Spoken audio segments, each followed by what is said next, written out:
Alright, this week I figured we'd go into the territory of two seemingly totally different movies, particularly tonally. But I've been trying to think of something that would go with Savages for the longest time, and it's interesting because Savages is sort of so unique in the way that it is about the subject matter that it is, but the tone is sort of unlike any other movie that it could sort of remind you of, anything from the Sicario movies to Traffic or anything like that, where Benicio del Toro always seems to show up. Um, so I was never really quite sure, and then I just decided to go ahead with Blow because I was already going to be revisiting Blow anyway, but for other reasons. But it kind of occurred to me, why not just go for these, regardless of the tone, go for these movies about the sort of independent weed dealers that ultimately got a little too big, and then the cartels got involved, and then they ended up getting way in over their heads with various different consequences. And they also have something else particularly interesting and common, but I want to get to that sort of later. But for now, let's talk about Savages individually, and then we'll go into Blow. The interesting thing about Savages is that, for starters, the one thing I remember so vividly, even today, like over 7 years later, is how awesome Savages' trailer was, and how it seemed like the most insane shit in a year that had a lot of sort of build up around a lot of stuff. Particularly the fact that it was an Oliver Stone movie in a time where he's like really, he's still very much in his sort of politically involved movies and stuff like that. But this sort of kind of came out of nowhere in his sort of, obviously, we know that he wrote stuff like Scarface and stuff like that, but at the time he was in his career, and even still so now, this one just kind of really stands out in a really interesting way, as far as subject matter that he would go after. Um, and of course, Savage is being based on a novel, whereas Blow is based on a real life character, or many real life characters. There also might seem to be a bit of some odd differences here, but the first thing I want to talk about with Savages, which is a problem that Blow doesn't have, is that Savages is what I think overall I would say is a good movie, but the interesting thing about it is that good movie within it, I feel like, is constantly trying to make up for the admittedly awful opening that this movie has. Because we actually start promising. We start off with this sort of camera footage of these guys with the cartels, and we know the bad thing is going to happen to them. It's alluded to with the sound of a chainsaw off screen, and it's really kind of terrifying. It's really brief, but it's just there enough to be like really scary and really tone setting. And then we just get this really jarring cut to what appears to be some sort of spring break movie.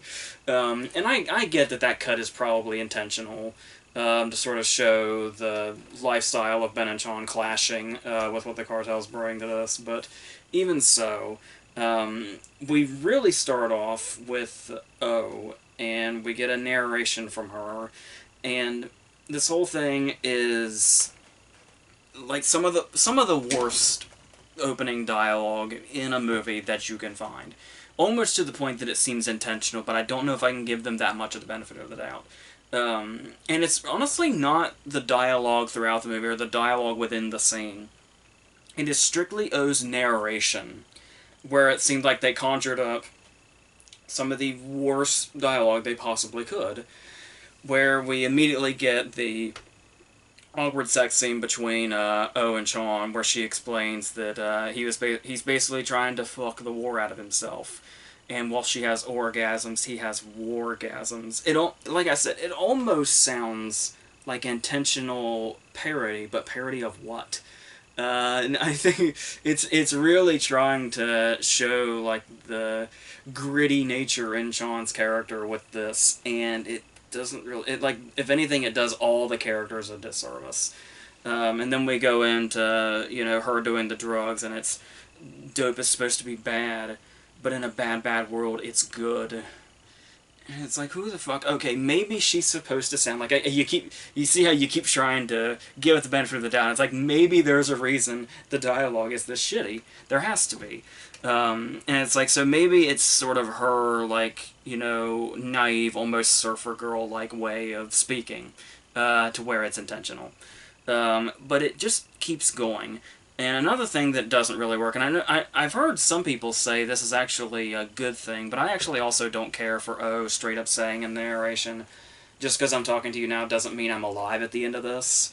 Where they kind of cornered themselves into a lose-lose situation where it's like, well, if she does die, there won't be much of a surprise because she flat out told us, but if she doesn't die, it'll almost seem like a cop-out. Like they chickened out or something. And that's not, but it also feels like maybe it's a setup to what the ending is, but then where your whole opinion lies on that is a whole other thing also. And may be a big part of how you feel about the movie as a whole, that particular ending. But before we get ahead to that, still, the bad O dialogue is relentless. Then we go into her explaining what exactly Chon does, and she talks about the differences between them and how Ben is Buddhist, which would make Chon baddest. And I put the subtitles on, yeah, it was baddest with an H. It's literally Buddhist with one letter change, and it's fucking... It's terrible. But the thing that you have to get past, and the thing you have to realize, is that even though this dialogue is pretty shitty, to the point that it feels like the rest of the movie's trying to make up for it, they are telling a really good story through it. If you just pay attention to it. Which is the great thing about movies. They're a visual medium, so even if dialogue is bad, they can still visually tell you the story and get across a really good point. Which Oliver Stone clearly understands. So, yeah, there is a really interesting story here regardless of that, where we're watching the two of them, Ben and Chon, and we learn about exactly how their business works. Which is really interesting and really fascinating how their two lifestyles sort of came together despite the fact that they could not be more different as people. Yet they somehow found each other and became best friends and started this whole business in sort of a way where all the pieces just fell together. And then the way we get to know their individual personalities and how different they are, but the fact that these things might eventually cross over, where we see that, you know, Ben is sort of the pacifist and the Buddhist and all that, and he's saying, like, he's kind of wanting to get out of this, and it's like he really tries to stay away from the more dangerous aspect. He wants to make sure this is all sort of just a laid-back business. Sort of like what Ricky Bobby was talking about, where he wants to be the drug dealer that doesn't kill anybody. He just says, hey guys, what's up? You want some crack? That's what Ben is trying to be, is Ricky Bobby's idea of a drug dealer. But obviously Chon is the one that, should it come to that, will deal with the violent side, because that's just inherently in him now, especially after being overseas. So the thing about it, with these characters eventually coming to this sort of crossroads area, is the fact that sooner or later, once O is taken, Chon is going to kind of have to find his softer side, and the actual genuine love that he feels for O is going to have to come out, and will influence his decisions and how he goes on. And Ben's going to have to be the one that sort of embraces the other side, has no choice but to go to the violent side of this, and how they're all just going to kind of feel each other's emotions at one point or another, and really kind of get into each other's positions, in more ways than one, if you have to say it. So, yeah, so that in itself is a really interesting setup, and I really love the story that they're telling here, in regards to that. So, and then you introduce the other side, where we get Salma Hayek's character, and Benicio del Toro's character, and all of them. We get the scene at the beginning with Shea Whigham, where we already immediately see from the beginning what they're capable of. Like, that's the setup. Then the payoff to that little moment is when Chon gets the video that says, hey, do business with us, you know, it'll be great. We'll all make money and it'll be great. But if you don't, here are these severed heads to prove what we're going to do to you. So as I was saying with the whole cut where it starts with that, then it's suddenly a beach movie, you can see the contrasting worlds here that are kind of colliding here in this moment, where they're basically given no choice through negotiations with Demian Bashir, standing in for Salma Hayek, basically saying that that's what it's going to come to. And if they want to be passive, they want to get out of this all they want, well, they can't now because we're going to trap you.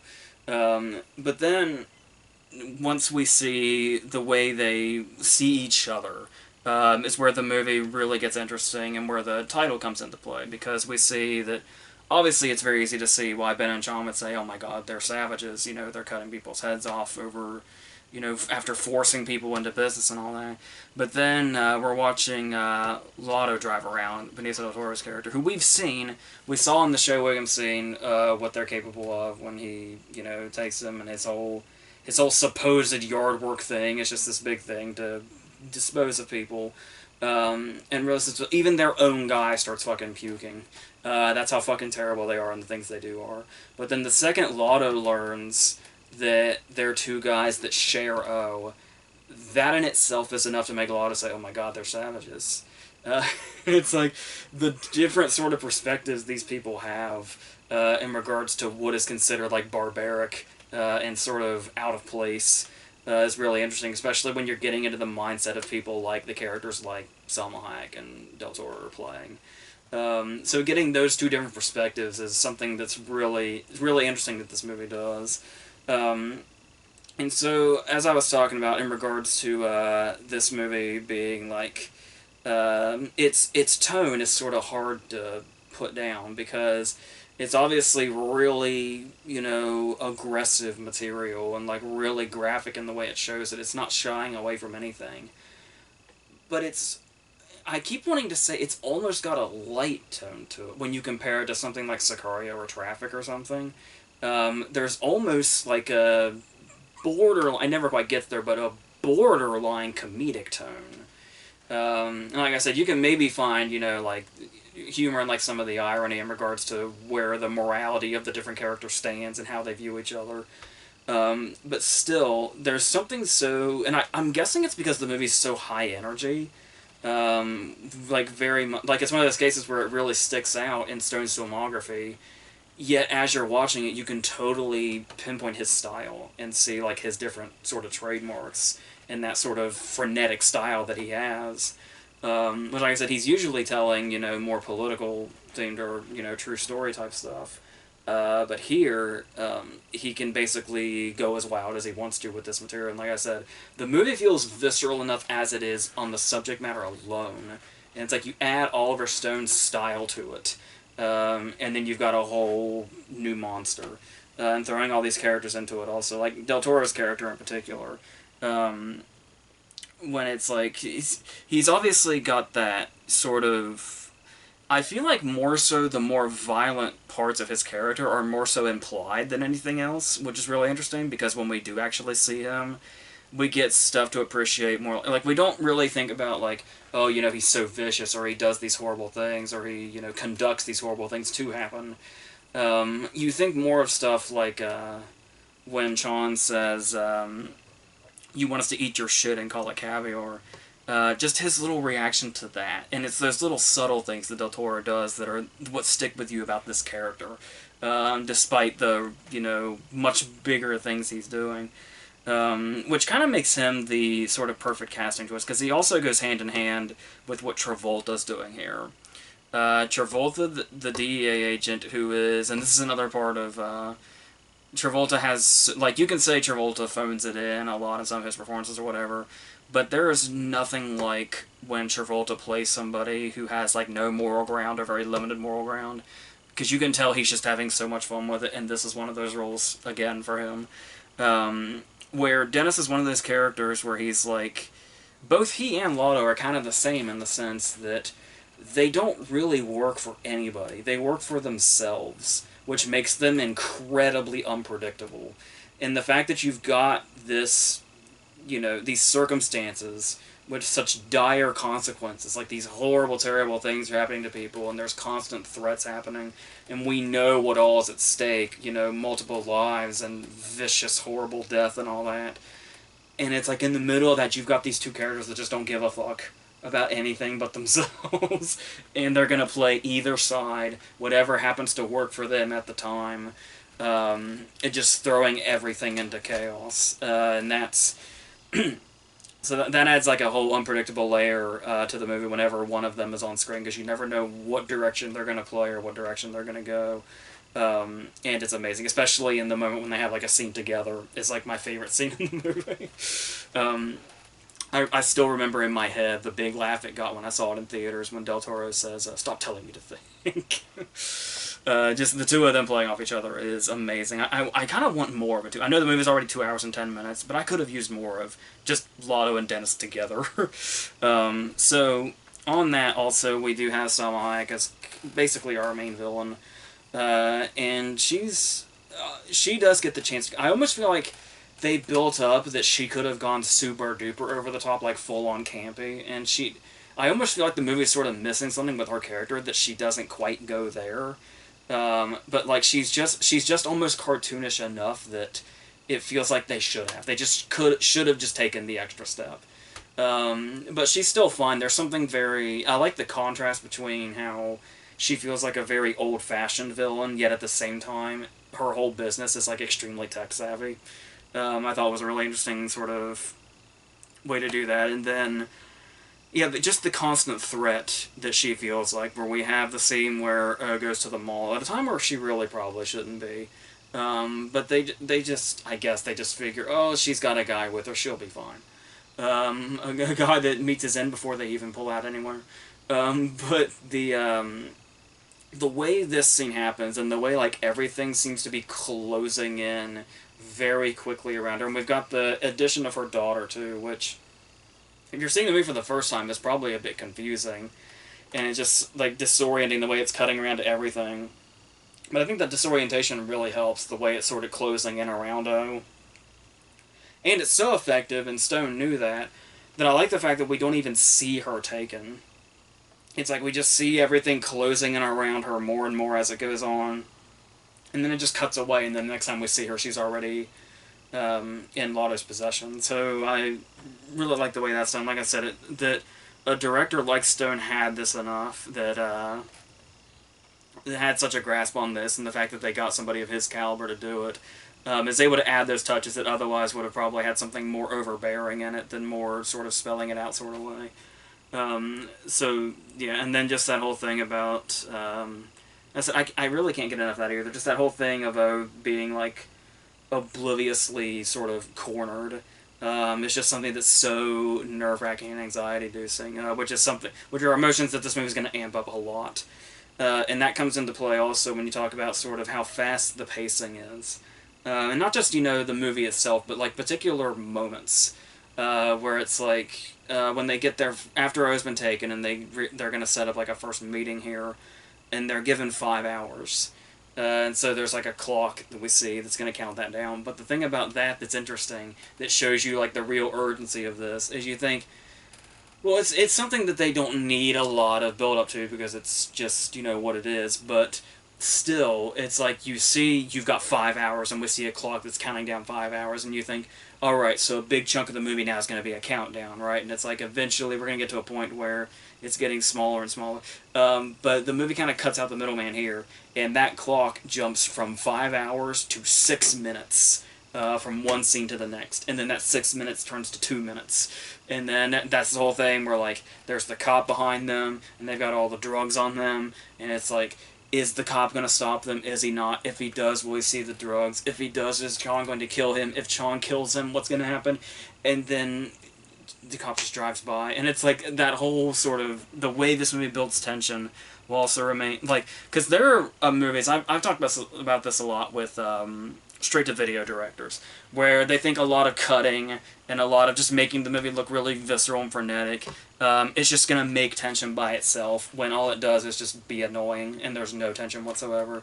But Stone finds a way with this movie to show off how you do that, and I think it's movies like this are why we have so many poorly directed straight-to-DVD movies, because it's like they want to replicate this sort of thing, but it takes somebody with the experience of Stone to be able to make everything feel that frenetic, but also have the tension in there also. Like, how this is a scene that is equally tense if it had been flashy like that, or if it had been very, just calm. Like, everything sort of built to that.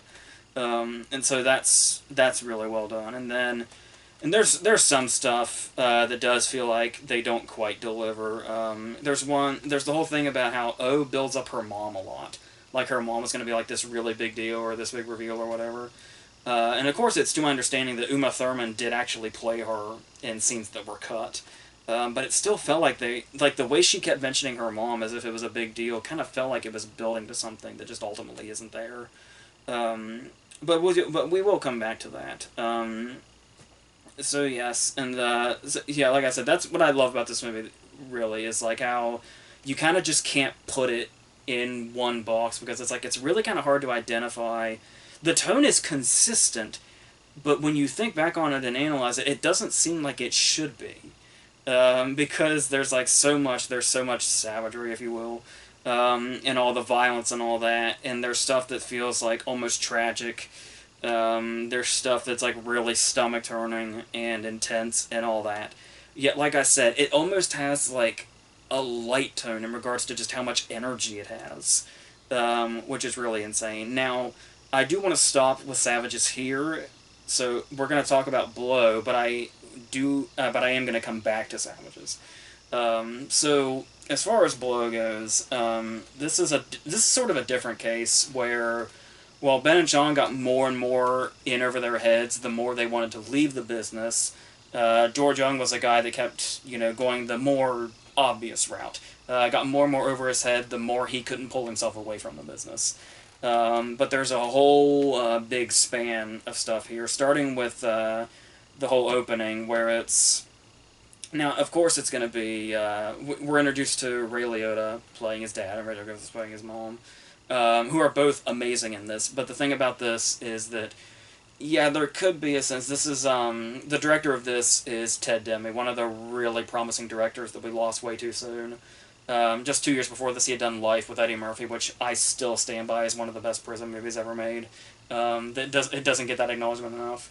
And here he has set up this movie where we start with George's background and his childhood.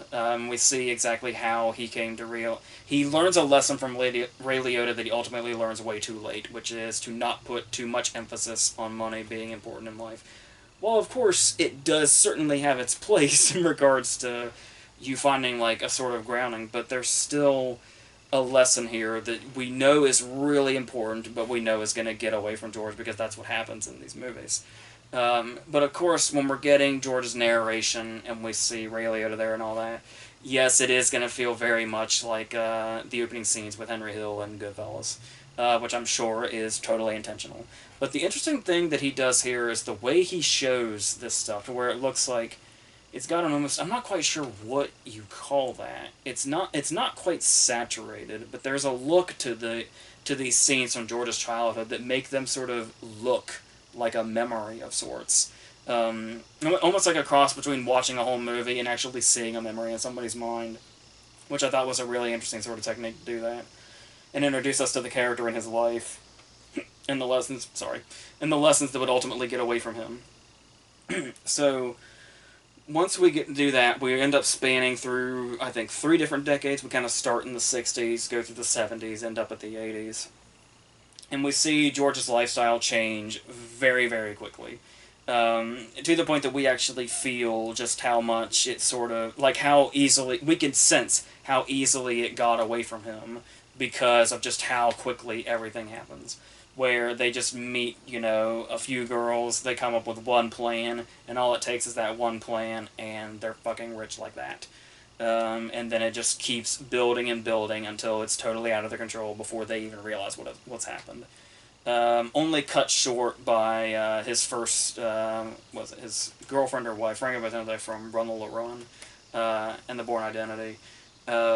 Ends up dying of cancer and sort of completely taking him off his path. So there's basically the cases of it's everything, instead of just being a build-up and a build-up and a build-up, there is the build-up, and then there's the total detour, and then by the time that detour is over, he's found a way to get up to the next step already, and it's this continuous chain of almost not quite getting there, and then getting there probably too much.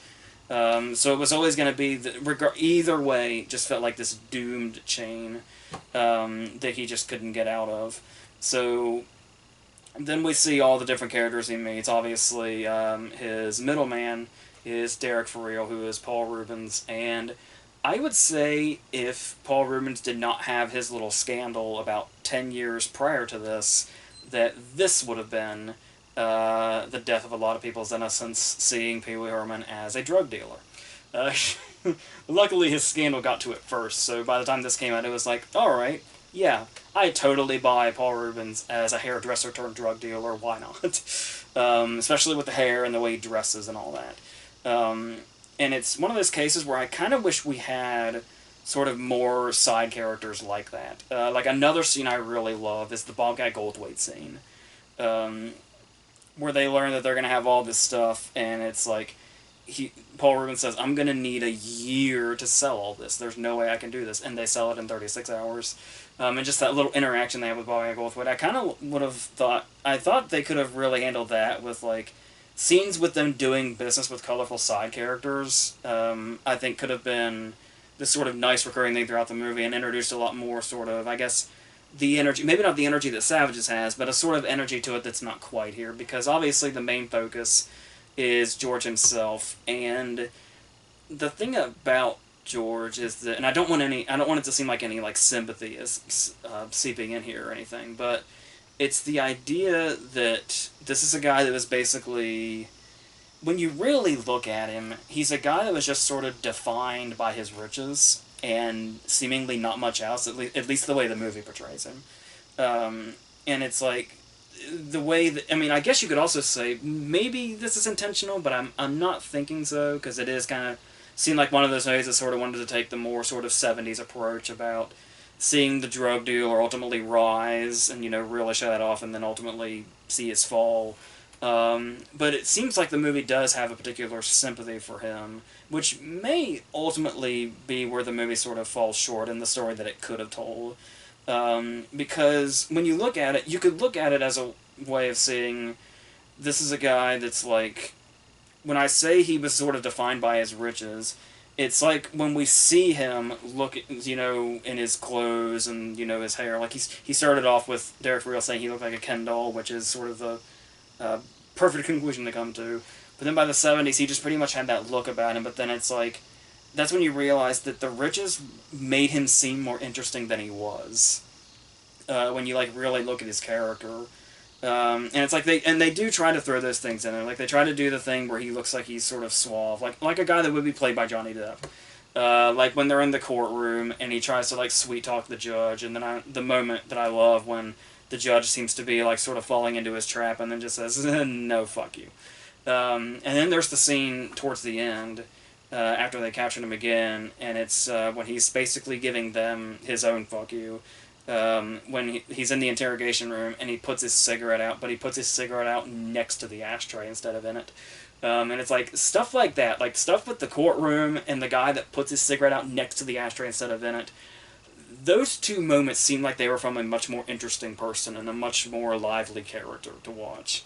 Um, but as is, it does feel like there's something missing here. And then when we get into very late in the movie, when Penelope Cruz is introduced, despite her being all over the advertisements and having her above the title name here, and she's obviously this very, you know, grating and screeching character that kind of keeps bringing his whole thing to a halt and consistently seems to get in caught, particularly in one particular scene where she just flat out outs him when they get pulled over for seemingly whatever. But the thing about her is, I say that about her character, and I do think it's a character that's like really, it puts the brakes on this movie and sort of adds this layer to it. And I don't think that's a Cruise thing. I think that's a character thing. So I get that to an extent, but still, it's like I feel like the characters could really be a strength in this movie if they were just here more and had more to do and we introduced more. Like I said, introduce more people that they sold the drugs to. Do more with Cliff Curtis playing Pablo Escobar, and show just more of like a sort of intensity it was for George to get involved in something that, you know, like we were talking about before, something with that much consequences behind it should anything go wrong. So we do have these confrontation scenes, like the scene where he's interrogated until he drops Derek's name, or the scene where he gets shot, and it's like I feel like there could have been more build up to these scenes, and they could have been more suspenseful, and we really could have had um, something like I think about the Bryan Cranston movie, The Infiltrator, that had like the high points of that movie. Like the only stuff I really remember about that movie, which is also pretty comparable to this, is those confrontation scenes where the scenes would build and build, and you really got the idea that somebody important could potentially just get shot like that in this world. And you never really feel like that in this. There's never really that much thrown in. So when I think about that, I think about what exactly it is that this movie's trying to be, and what I think it might be, or at least the way I see the movie, is what I also wanted to talk about with Savages, to a degree, which is Blow has this whole surface of you got George Young, the drug dealer who rises from the 60s and 70s and 80s and all that, keeps getting put away, keeps getting brought back out, was selling like 85% of the cocaine that was going out at the height of it, through Hollywood and then all the way to the East and all that. And it's just this really big dude with this really big deal, sort of a modern day real life, Tony Montana, just without, the violence and the gigantic personality. Um, but it seems at its core, once we get into the second half, that all along, Blow was a movie that was more about family.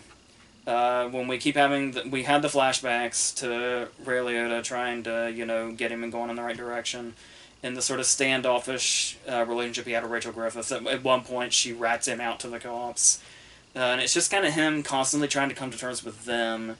And then after he's met Cruz and he has his daughter, his little daughter, who was probably the first time most of us saw Emma Roberts. And the relationship with her seems to become really the direction the movie was almost always headed. It's this 70s sort of drug movie, like all throughout the middle. But it was almost like this bookend with him, with his parents, and then now being a parent himself. And it's like, yeah, so it's almost like it's a movie about family just in disguise. So, and in those points, there is something sincere about it, but still, like I was saying, it's just a matter of whether or not you buy feeling sympathetic for this guy or not. And if you, like, I can totally feel sympathizing for the daughter, and there is something very sort of poignant about that final scene where he imagines that she's there, and then he just sort of keeps holding out, and he holds out all that time, and we're informed she just never shows up. And I looked him up recently and read the whole thing about how I guess they eventually reconciled for a little bit, but then she just couldn't forgive all the shit.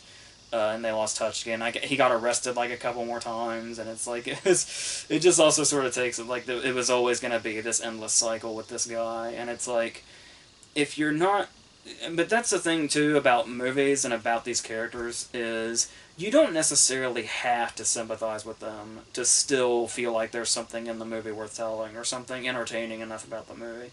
That's a mistake a lot of people make. Like, they'll just see an unlikable character and they'll assume that the movie is glorified. Like, The Wolf of Wall Street, most of Scorsese's movies, if you want to go back to Goodfellas too, are like victims of this, where it's like people mistake them for a glorification when they're anything but.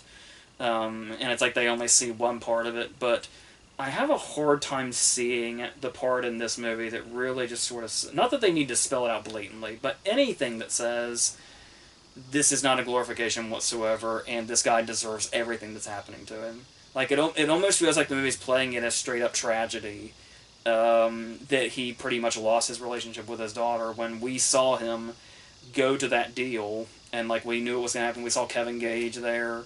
We saw his old friend from the beginning there, and it's like we knew everything was going on. I love that scene, that shot that never cuts when he gets up from the table and goes into the bathroom, and the camera just lingers there and then follows him back. And, like, that's enough. That shot alone is enough to tell us something's about to go horribly wrong. Somebody's about to fucking kill him. They've just ratted him out. There's about to be a raid. Something.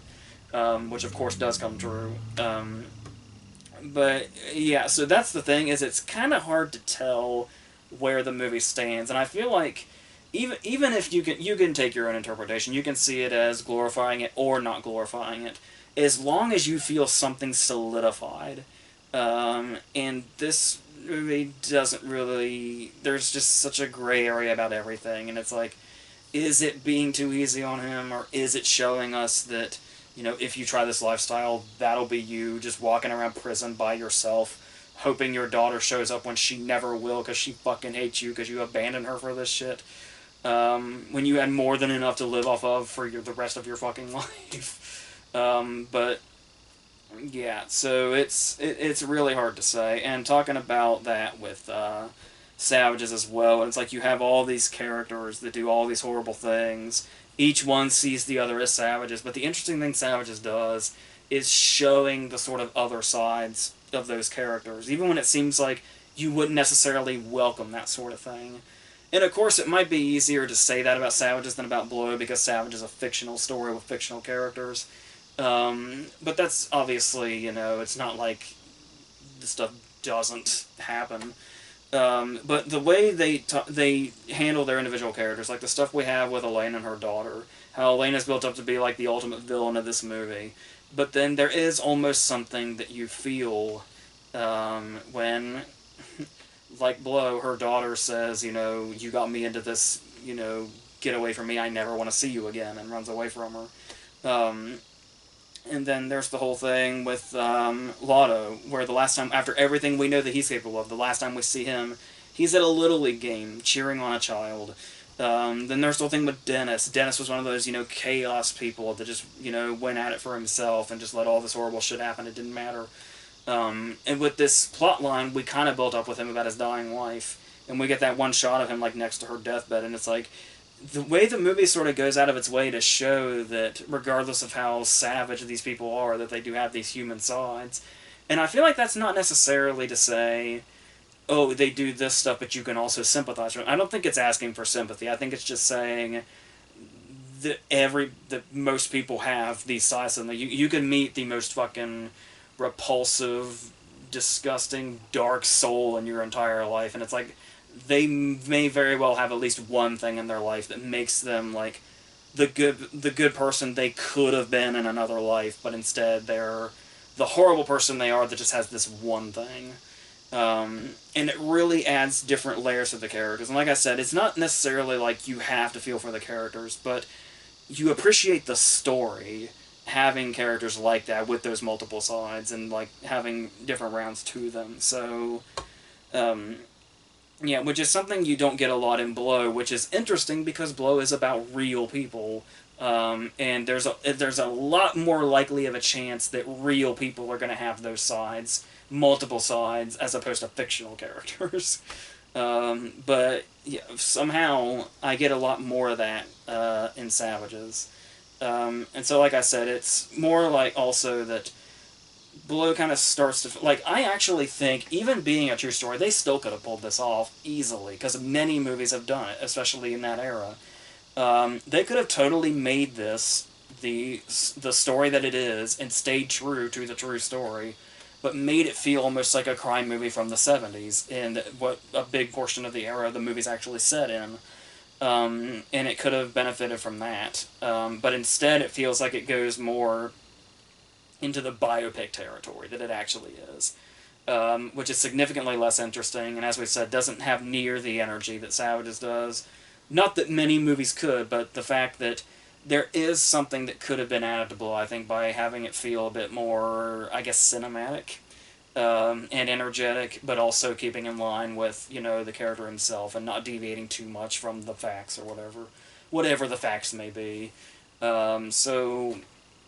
Yeah, so overall, obviously, Savage is a movie I'm probably much more likely to revisit, but I still go back to Blow occasionally, but I leave Blow just more often than not thinking more of what the movie could have been, and the fact that there's individual stuff in Blow that's great by itself, but as a whole, it just doesn't feel like it adds up to a whole lot. So, yeah, so that's what we have here. The next one I think is going to be two big action movies that I feel like were kind of ahead of their time, and they're finally starting to get that reputation, which is great. But before that, we're going to do a few stuff involving It, obviously the review of the new movie, as well as I'm going to talk about the miniseries in a couple parts. Like, I'll talk about the first one and then the second one. So, and then the movie Friday. So, yeah. So until all of that, that's it for this.